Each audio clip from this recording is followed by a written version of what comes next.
Good morning, good afternoon, and good evening. This is Pamela, and you are watching Pam Entertainment TV, where we review movies, television series, and do celebrity legal news. Also, join me for my pop culture chats. If you'd like to support the channel, please like, comment, and subscribe. My Venmo and Cash App is below. Thank you so much, and let's get started. Good morning, good afternoon, and good evening. This is Pamela, and you are watching Pam Entertainment TV, and you're watching my pop culture chat. Listen, I persevered and watched the Young Thug interview with Perspectives with Bank.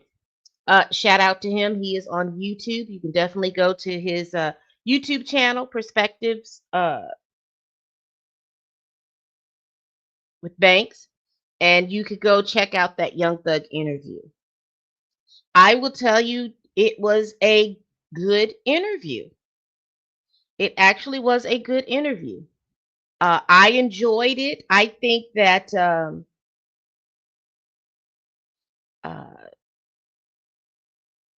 I really do think that he did a really good job. It's let me just pull it up here. I have it paused, but I just wanted to pull it up for you all so that you could see it.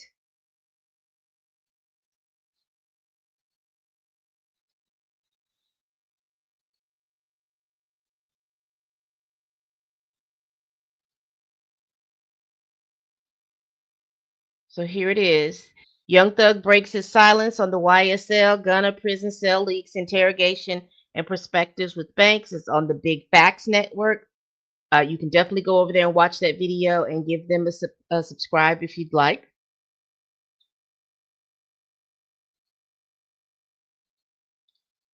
But I did want to go over what I thought of this interview.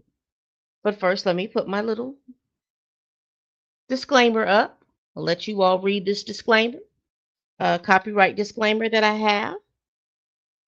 And also, the views and opinions expressed in my videos represent my own thoughts and concerns and analysis. I don't know these folks, professionally or personally, and all my statements are statements of opinions, not fact. So I will tell you, I thought it was a good interview. I think he did a good job instead of just like jumping into what everybody wanted to talk about. He kind of eased him into it. One of the questions that he had at the beginning, I did like. He asked him about Little Jeff, and he's Jeffrey Wright. He asked him about Little Jeff. He asked him about his life, how he was raised. He asked him about his first memory. He asked him about his good memories. He asked him about his sad memories. And I think that those questions were important simply because all of this stuff that's going on right now is heavy issues, and and both of them are street dudes.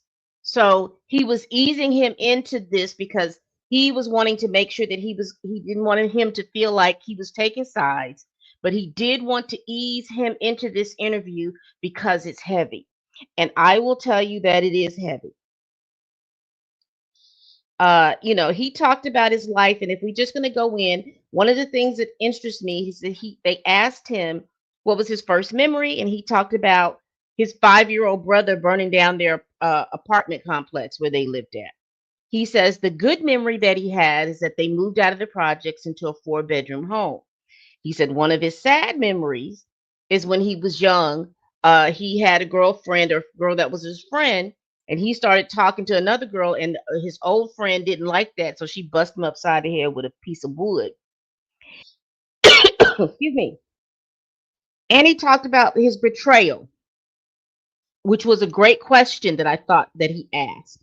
He says his first betrayal as a kid was his aunt didn't want him in the house, him and his siblings in her house, because of the fact that she said that their house and their clothes had roaches, and she didn't want them roaches in her house.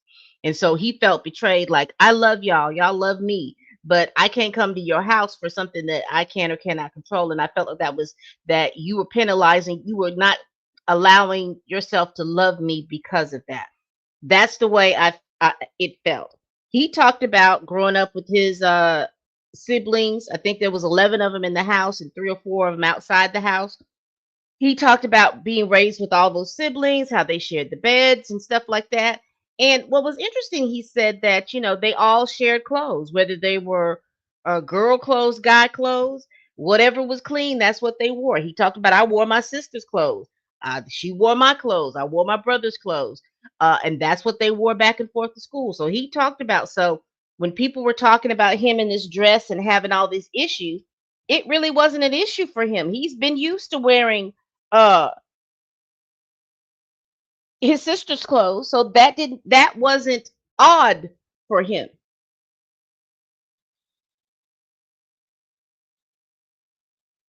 He did talk about the fact that, he has this thing about seeking love from other people.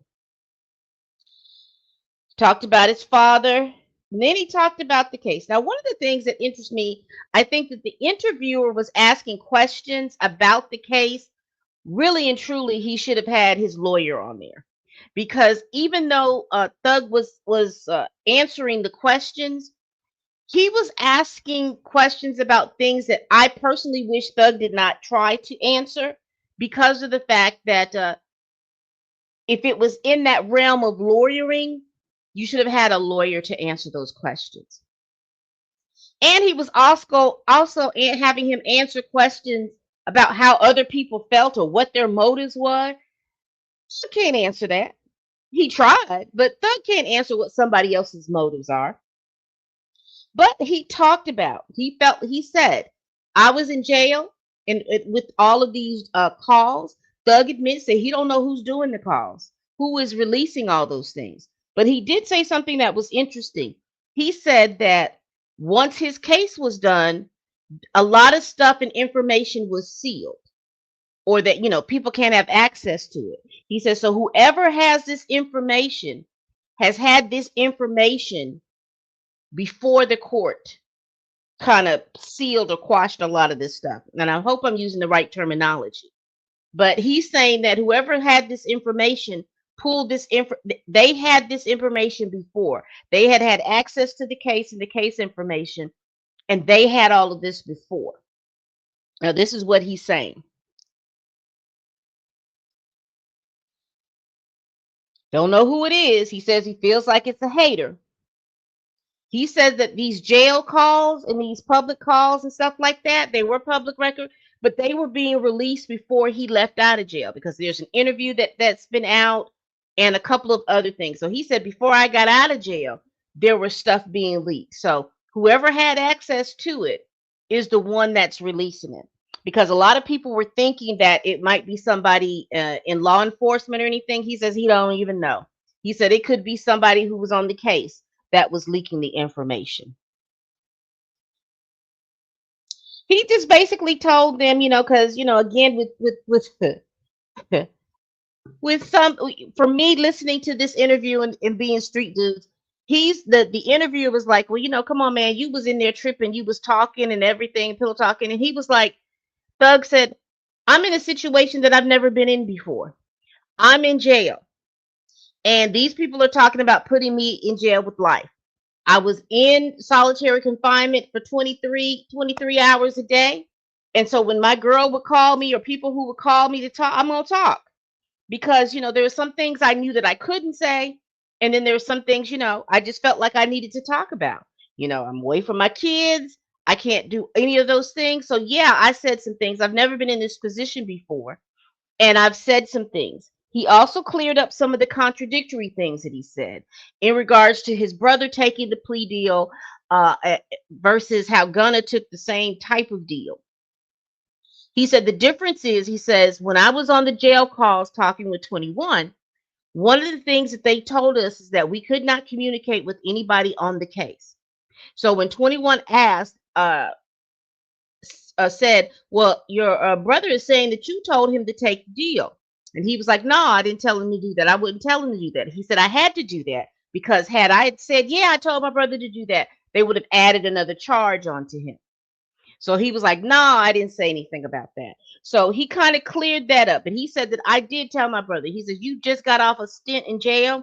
Go ahead and take the plea so that you could get out. You be out and stuff. You don't need to be spending all this time in jail like this, because, Their mama was screaming and hollering because both her sons was in jail, all of this stuff like this. So he encouraged him to take the deal.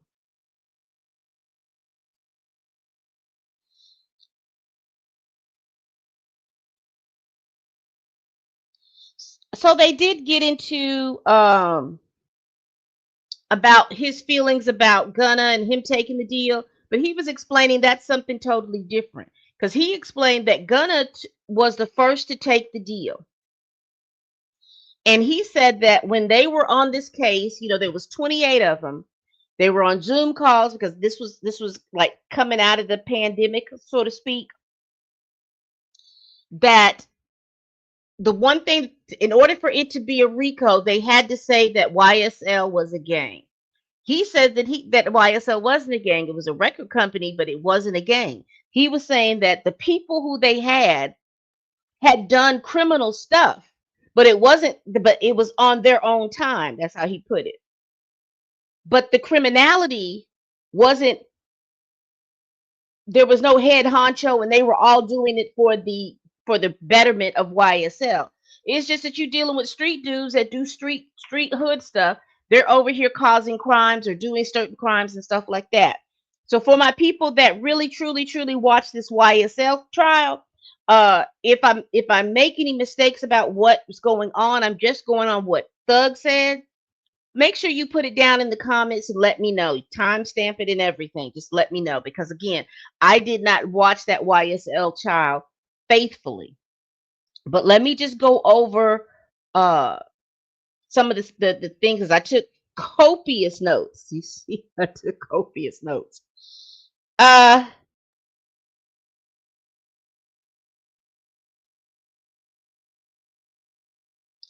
I did say that some of the questions that the interviewer was asking needed to be addressed by a lawyer.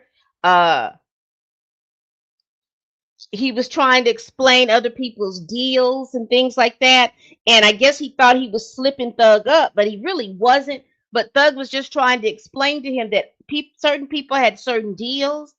He was able to, his lawyers were privy to their deals, but he was trying to explain other people's deals and things like that. Um, and I thought it was difficult. You could tell it was difficult because the fact that he was talking about it, and you could tell that he was getting emotional. He was getting upset, and this was a safe space for him. And I'm glad that the interviewer provided him a safe space so that he could uh, uh, go through his best or be able to explain his emotions. But he talked about other people's deal, but he said he doesn't hate Gunna, but he's disappointed. He's disappointed because he put a lot of his Gunna's father asked Thug to take care of Gunna to help him out. He said he did that for 5-10 years. He said it took him about 5 years to get his stuff popping. He's fine with his stuff popping, but he's still disappointed. He's disappointed because he told them people in the deal that YSL was a gang when he knew YSL was not a gang.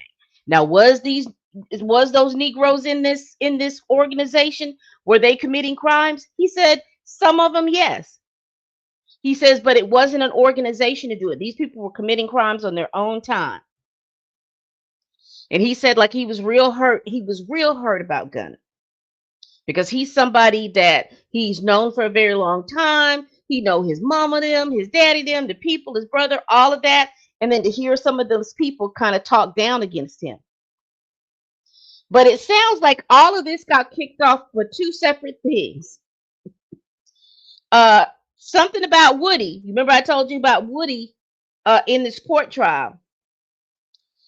Woody committing some crimes over here, and for him to try to get out or get lesser time, he decided to say that these people over here were doing all this gang shit. I'm just gonna say it, and coupled with someone named Duke who was at Magic City, the strip club.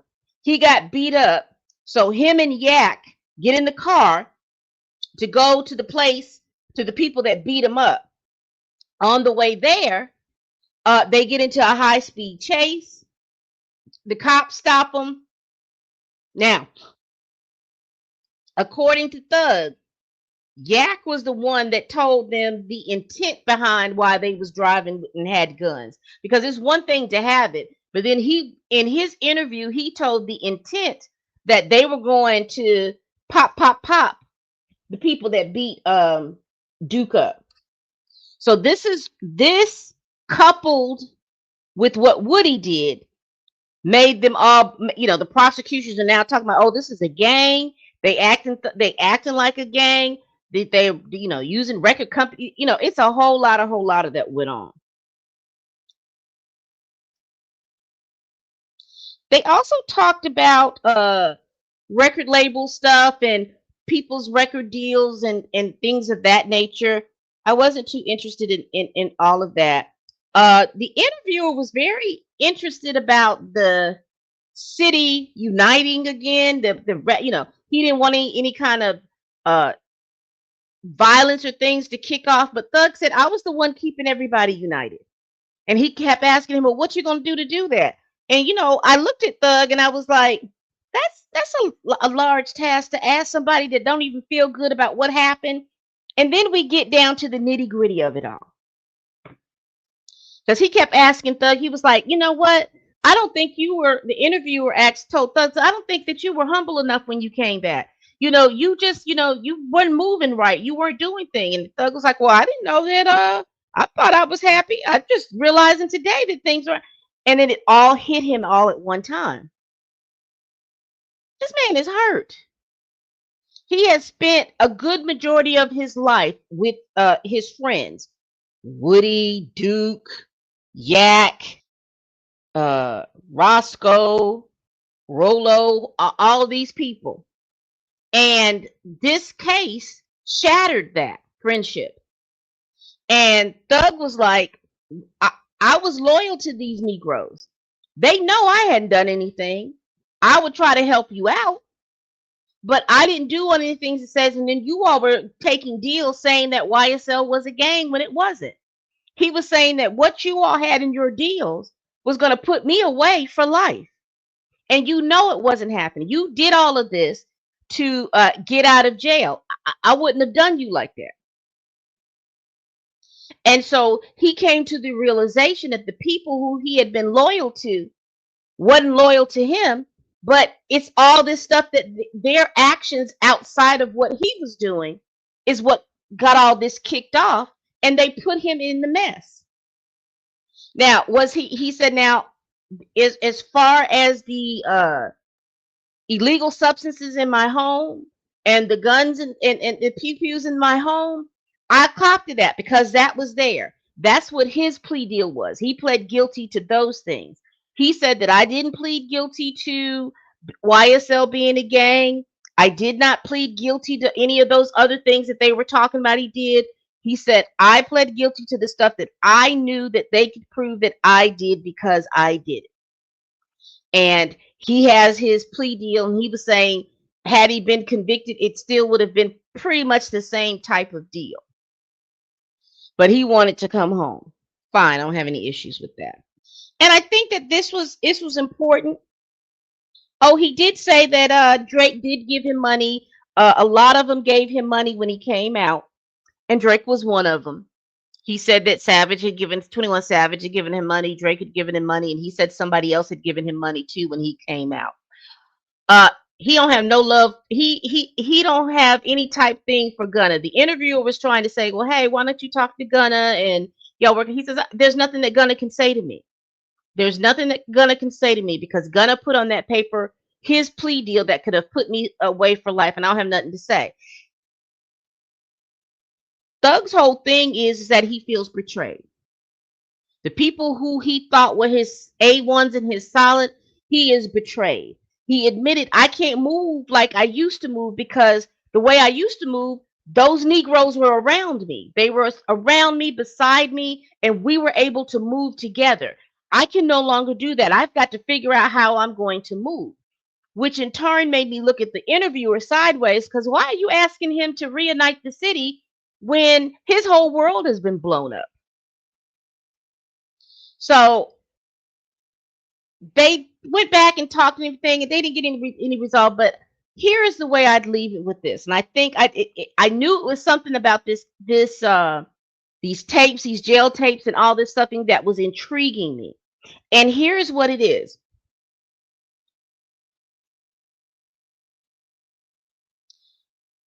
Thug is grieving.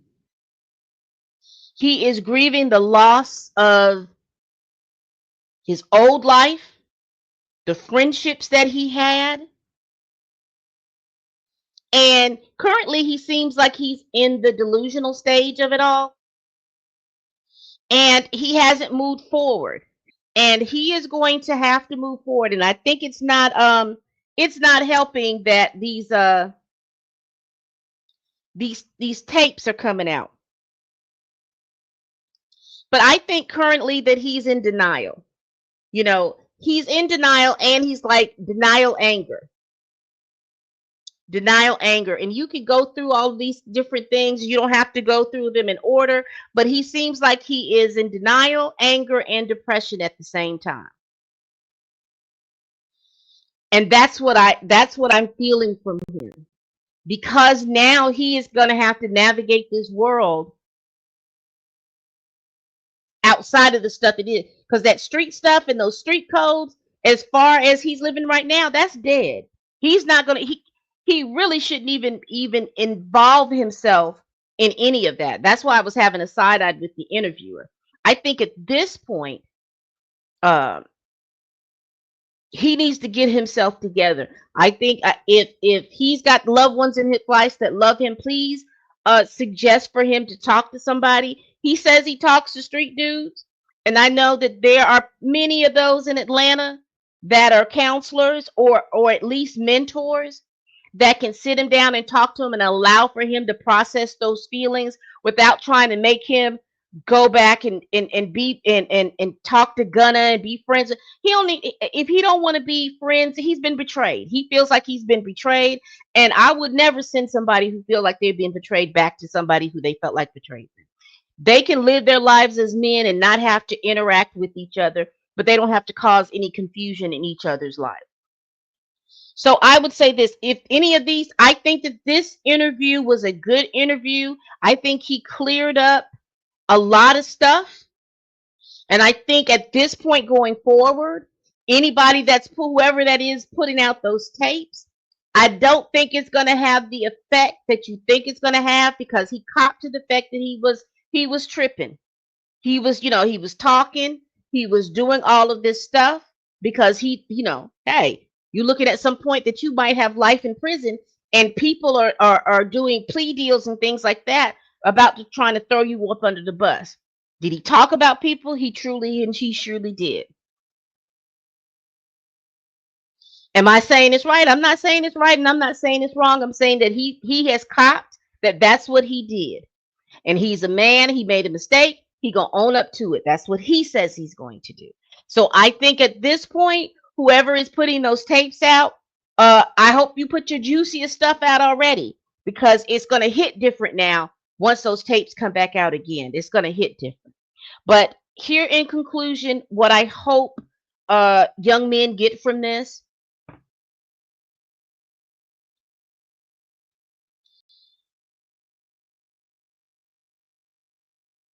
people will disappoint you, but you got to have a plan for that. And your life can change on a drop of a dime. It is your responsibility to move forward. Don't let anybody try to convince you that getting help, whether it's a mentor, whether it's counseling, whatever that is, initially to get help for that. Recognize that there is an issue and that there is a problem. Mental health in men is important. And yes, we can all talk about going to counseling for 100 years, but sometimes people need something a little bit basic than the counseling, like a mentor or a group, a grief group or something like that, before they could probably sit down and do the one-on-one.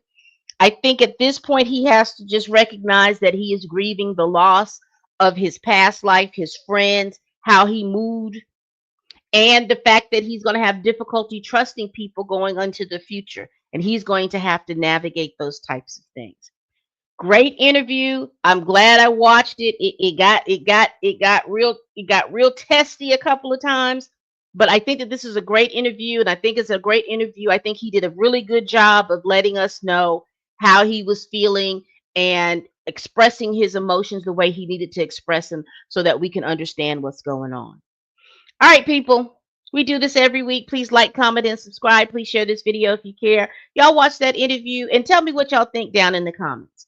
Please tell a friend, tell a kin, tell a coworker, tell that heifer that you can't stand that I'm over here making these videos. And as always, people, bye-bye.